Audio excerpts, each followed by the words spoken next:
along to Chumash for Wednesday and Rabbi, the fourth, is on page 30 in the Chayinu. Hashem said to Moshe saying,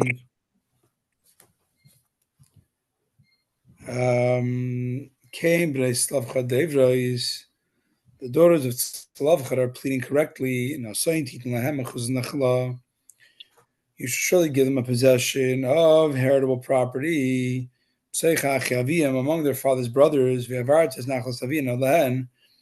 and transfer their father's heritable property to them. Zayin came by Tzlavcha Devreis. The daughters of Tzlavcha are pleading correctly. Kitargumai.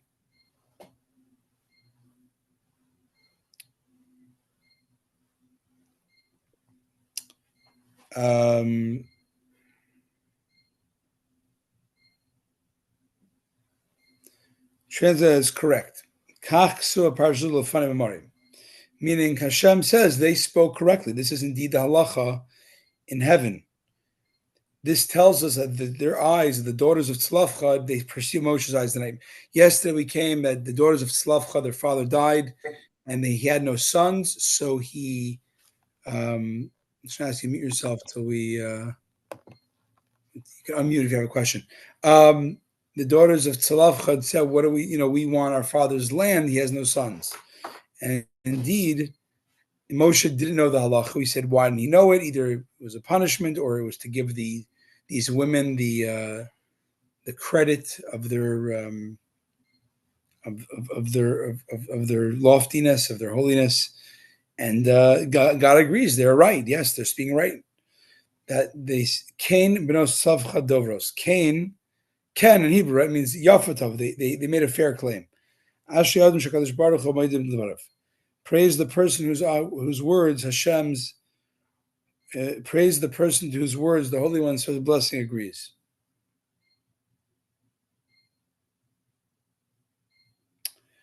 Nasin titin.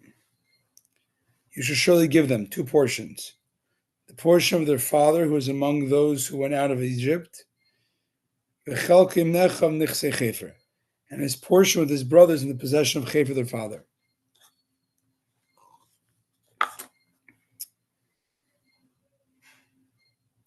Havarta and transfer. This is an expression of wrath about one who does not leave a son to inherit him. Other explanations. Al Shem Shabbos Maveres Nachla Meshevet L'Shevet. This term is used to indicate that a daughter sometimes transfers heritable property from one tribe to another. Shebna Bali Yershin said that her son and her husband inherit her. Shloi Sisev Nachala, that no heritable property may transfer. I'm sorry. Basically, Rashi is wondering about the root of the word that transfer the father's property to them. So it's an unusual word. Give them. Why transfer?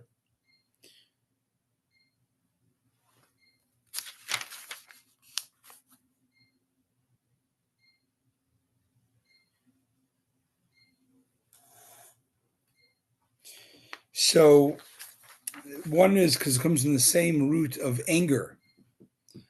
That someone who doesn't have a son, they only have a daughter. I mean, it's not their fault, which they do, But there's a certain sense of like, you don't have a replacement for you as a man with all your mitzvahs. It's a little bit of interesting, interesting way of looking at it. But anyways, the other one is transferring. Why is it called why not giving? Why transfer? Because you're not really giving the daughter. You're transferring it to her, which technically could leave the tribe's region. Because if she marries another person that doesn't come from her tribe, from another tribe, in a sense, you're giving it to her that it's potentially transferable outside the tribe. Because now she has a husband, and the husband has rights to it once he marries her. Now, in those days, there was you're going to see there's a law made to not intermarry, between intertribal marriage. Do we know why it's only 1 year? What? Do we know why it's only the first year? Isn't it the first year only for this tribe marriage? I'm sorry? Was it only the first year for the tribe marriage? After the first year, they can. It was for that generation. So do we know It was why that. that? It was just that generation. It wasn't Do we after. know why? So you'll see why.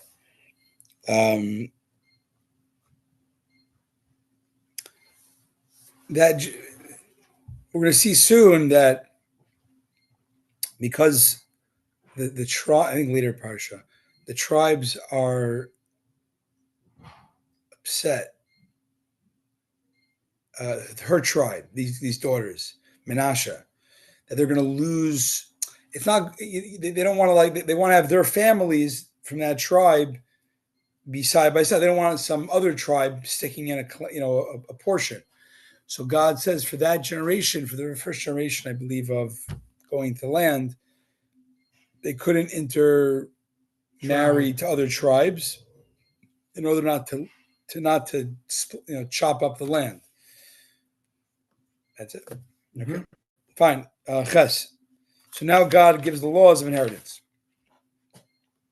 The children of Israel, you shall say, Ish Kilmasavein Loi. If a man dies and has no son, you should transfer his property to his daughter. Test, and if he has no daughter, shall give his property to his brothers. Yud. And if his father has no brothers, Yud.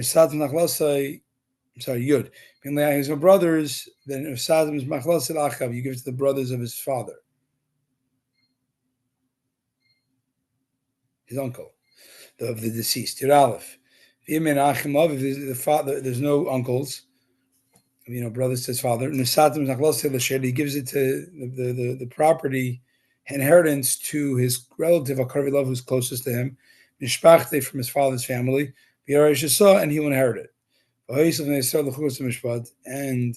this will be to the children of Israel as a statutory law, like Hashem has commanded Moshe. It's his nearest relative from his family. And only the father's family is called family. Yud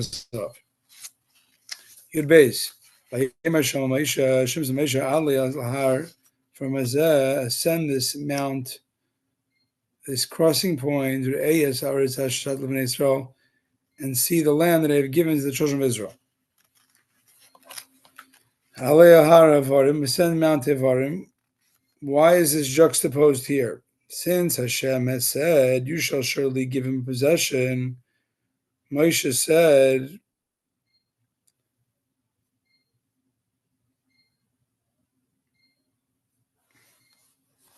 Hashem has commanded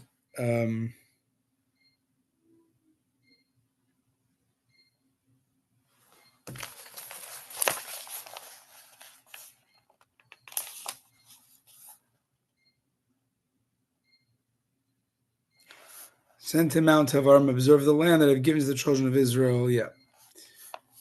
Why is it said here?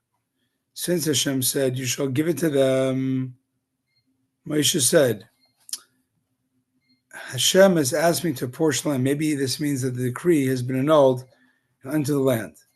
The Holy One, blessed be, answered, my decree still stands. Another explanation. Once Moshe has entered the portion of the sons of in other words, Hashem's telling him, don't get to, you're not, just because I said you shall give them the daughters, you're giving, it's Yeshua give them. You still can't go into the land, Moshe.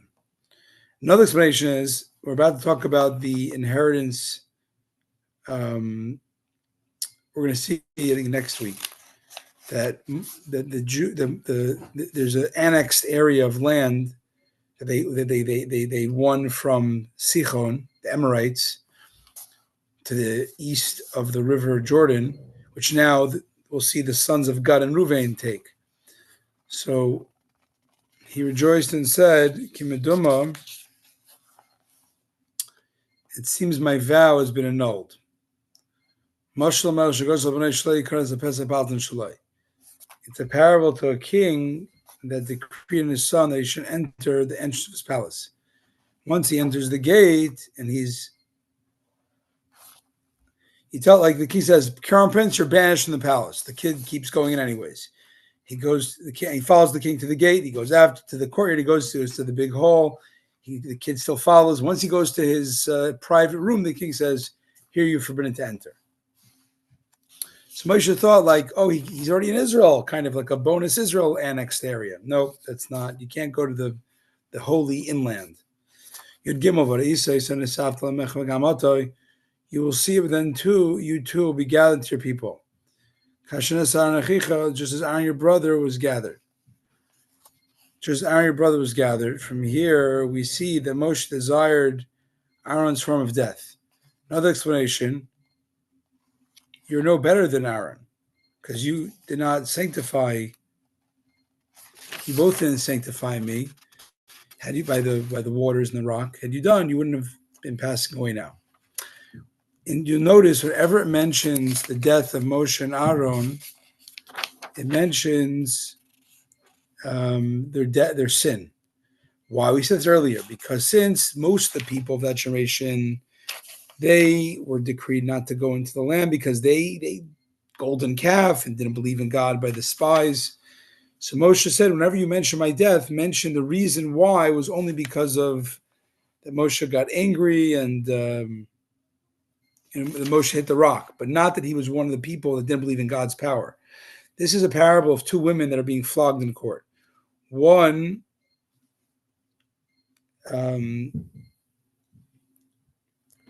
Kilkala, one of them acted immorally, and one ate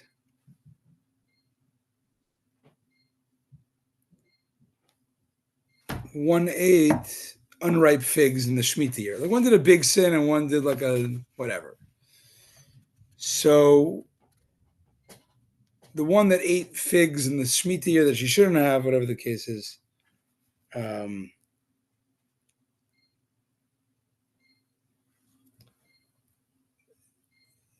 she said, let it be known what I did. They shouldn't think that I also was unfaithful to my husband. Like I did a minor sin. Okay, the punishment's the same, but so too here, when it mentions their death, it wants to mention that Moshe and Aaron didn't die for the same reason other people did. It was a much more minor, subtle thing. This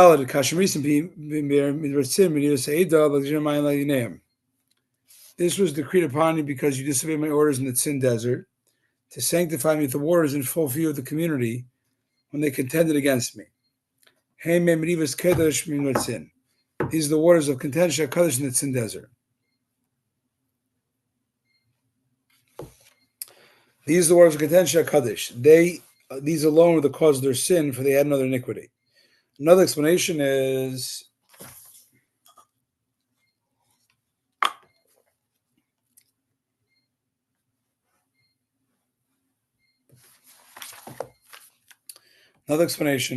these waters are the cause of the rebellion at Marah. They caused the rebellion in the Sea of Reeds, and they were the self-same waters that caused the rebellion in the Sin Desert. Tezvav, Moshe spoke to Hashem saying, Tezayin, they spoke to Hashem, let it be known the praise of the righteous, that when they leave their world, they set aside their own needs and occupy themselves with the needs of the community. So we see Moshe is now caring about who's going to be the succession. Lamar, to reply, he said, answer me if you appoint a leader of them or not. Tezayin, may Hashem, the God of all people's characters, Yishalid, appoint somebody on the congregation. Rashi, Yifkoid. May Hashem appoint. When once Moshe heard that Hashem said, "Give them the daughters their portion," he said, "Okay, maybe let me ask for my own needs, that my son should inherit me." So Hashem said, "I'm sorry. He's dealing with somebody else's inheritance estate. He wants his legacy to be continued." So Hashem said, "That's not my plan. Yeshua is going to be the one, because Yeshua is your prime student." That he did not take reward for his service, for he never left the tent. This is Shlomo said, "He who nurtures a fig tree will eat its fruit." Elikei Arucha is God of all people's characters. Why does it say this? To indicate that Moshe said before, a master of the world is clear enough before you the mind of each person, and they do not resemble each other. Appoint for them a leader who can bear each person according to his disposition.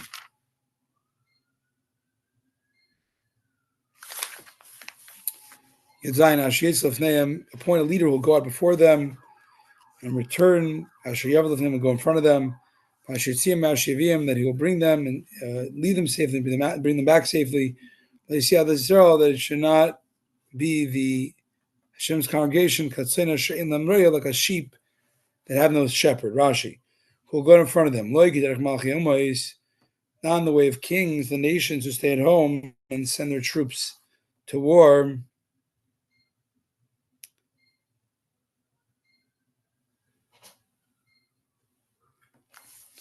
And rather, like I did here, that I fought against them with Sichanog. It says, Al Tirai say, this is the way that Yeshua did.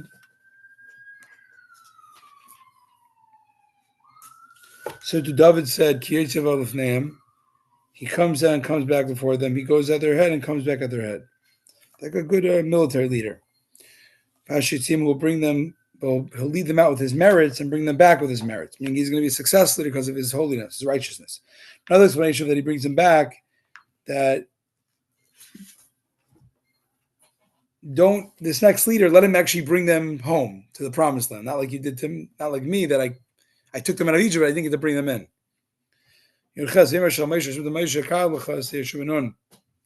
Take Yeshua, a man who has a considerate character, who has a spirit in him, literally. Smach says, and rest your hand upon him.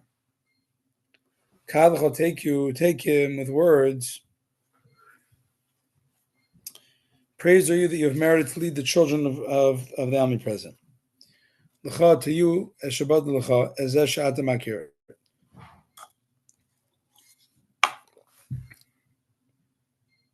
To the one who has been proven to you, one of you know well. Asher ruach bai, who has character, kashashalta, as you requested. He's able to deal with each person according to his disposition. You shall rest your hand upon him. Give him a spokesman, and he will speak publicly in your lifetime. So people should not say about him, he was unable to assert himself in the days of Moshe. Meaning,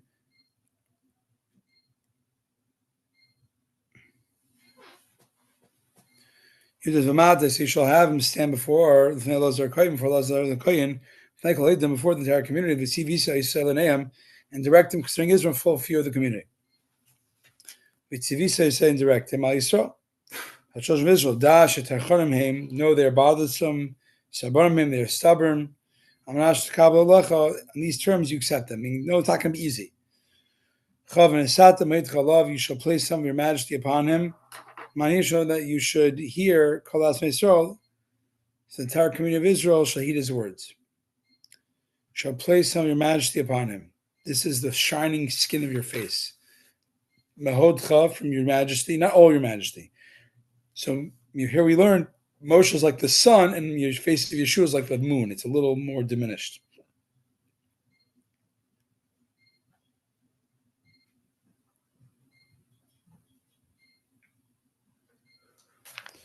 Okay, interesting. So the entire community of the children shall listen. They should treat him with respect and reverence in the same way they treat you.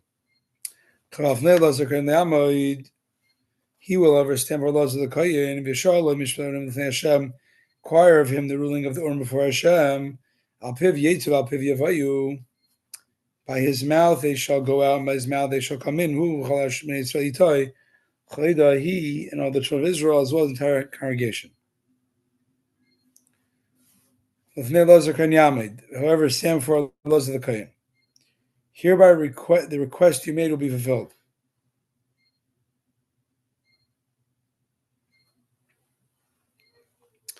Hereby the request you may be fulfilled. This honor will not be removed from your father's house. In Yeshua's will, even Yeshua will need to consult Elazar, who is Moshe's nephew, and inquire when he needs to go to war, because the leaders past Moshe had to get permission from the Sanhedrin and Elazar by his mouth, by Elazar the high priest, and the Choledan, the entire assembly, meaning the Supreme Court, the Sanhedrin. Moshe did as Hashem commanded him, and he took Yeshua, and he had him stand before Elazar the Kohen, before the entire congregation. He took Yeshua, he persuaded and performed the reward of the leaders of Israel in the world to come. He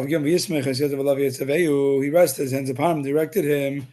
Hashem has spoken through Moshe. He rested his hands in a generous way, far more than he was commanded. For the Holy and Blessed be He had told him, "You shall rest your hand upon him." And he placed both hands and made him like a full overflowing vessel, from generously with his wisdom. Just as Hashem had spoken, also regarding the transfer of majesty, he puts his majesty upon him. So Moshe actually gave him a lot more wisdom, knowledge, skills, and also part of Moshe's glow. Okay, beautiful.